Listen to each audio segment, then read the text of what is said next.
ہم جیسی زندگی بسر کر رہے ہیں اس سے بہتر اور اچھی زندگی تو ہزاروں سال پہلے موئنجودڑو کے لوگ جیا کرتے تھے، جو آج سے تقریباً 5000 سال پہلے مٹی میں دفن ہو چکے ہیں۔ لفظ موئنجودڑو کا مطلب ہے مردوں کا قلعہ۔ اس شہر کو جنوبی ایشیا کا سب سے پرانا شہر مانا جاتا ہے، جو پاکستان کے صوبے سندھ میں واقع ہے، جسے آپ سبھی لوگ اچھی طرح سے واقف ہوں گے۔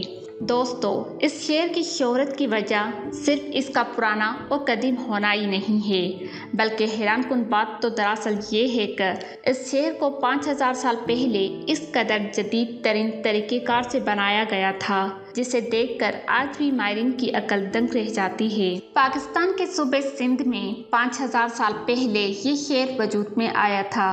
کھدائی کے دوران اس شہر کے بارے میں لوگوں کو جانکاری ہوئی تھی۔ اس میں بڑی بڑی عمارتیں اور مضبوط ترین دیواروں والے گھر، خوبصورت اور دل فریب مورتی، اس کے علاوہ مٹی اور دھاتوں کے بنے مضبوط ترین برتن، اینٹیں، تراشے ہوئے پتھر اور بھی بہت سی چیزیں ملی جو آج کے انسان کو بالکل حیران کر دیتی ہے۔ اسے یہ معلوم ہوتا ہے کہ کبھی یہاں ایک بہت ہی عالیشان اور جدید سہولیات سے آراستہ شہر آباد ہوا کرتا تھا۔ حیران کن بات یہ ہے کہ 5000 سال پہلے یہ لوگ ہماری طرح پکی اینٹ والی مضبوط ترین عمارتوں میں رہا کرتے تھے، کھیتی باڑی کیا کرتے تھے۔ مٹی کے نیچے دبے اس شہر اور اس شہر سے جڑے رازوں کو جاننے کے لیے بہت سے لوگ تجسس میں مبتلا ہیں، اور اسی لیے اس پہ کئی دفعہ کھدائی کا کام شروع بھی ہوا اور پھر بند ہو گیا۔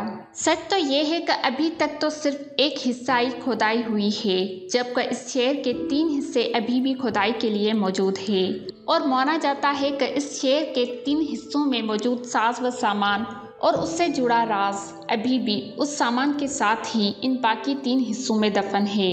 یہ شہر تقریباً 300 ایکڑ پر مشتمل تھا۔ مصر کے تہذیب کے بعد پاکستان میں دریافت ہونے والے اس شہر کی وجہ سے پاکستان کو نیشنل آئیکن بھی مانا جاتا ہے۔ دوستو، اگر بات کی جائے اس شہر کی دریافت کی تو سن 1856 میں ایک ریلوے لائن بنانے والے انگریز انجینئر نے اسے دریافت کیا تھا۔ ہوا کچھ یوں کہ ریلوے ٹریک بنانے کے لیے انگریز انجینئر پتھروں کو تلاش کر رہا تھا۔ سندھ میں موجود اس علاقے سے اس انگریز انجینئر کو بہت ہی مضبوط اینٹ ملی، جو بالکل آج کی اینٹ کی جیسی ہی تھی۔ وہاں موجود ایک آدمی نے اس انگریز انجینئر کو بتایا کہ سب کے گھر اسی اینٹ سے بنے ہوئے ہیں، جو انہیں یہاں پر کھدائی کے دوران ملتی ہے۔ تب وہ انگریز انجینئر سمجھ گیا کہ یہ جگہ کسی پرانی تہذیب سے جڑی ہوئی ہے۔ جب یہ تہذیب اپنے عروج پر تھی تو تبھی مصر کی تہذیب بھی اپنے عروج پر تھی۔ لیکن ماہرین کا کہنا ہے کہ تب کچھ جدید ترین سہولتوں سے آراستہ شہر ہوا کرتے تھے، جیسے موئنجودڑو، ہڑاپا، لودھل، گالی بگن، پرگی کارتی وغیرہ تھے۔ لیکن موئنجودڑو سب سے بڑا اور جدید ترین شہر مانا جاتا تھا، اس لیے ماہرین نے اس پر سب سے پہلے کھدائی کا کام شروع کیا اور یہاں سے معلومات اکٹھی کرنا شروع کی۔ اور اس شہر کے ڈھانچے کو دیکھ کر آج بھی لگتا ہے کہ اس شہر کو کسی قابل ترین سول انجینئر نے بنایا ہوگا، لیکن اس شہر کو اس وقت کے کسی اربن کاریگر نے ہی بنایا تھا۔ یہ شہر جو زمین میں دفن ہو گیا تھا، ماہرین اس کے بارے میں کچھ واضح طور پر تو نہیں جانتے، لیکن کچھ ماہرین کہتے ہیں کہ دریائے سندھ کے رخ کی تبدیلی، کوئی سیلاب یا کوئی بیرونی حملہ یا زلزلے کی وجہ سے یہ شہر زمین میں دفن ہو گیا ہوگا۔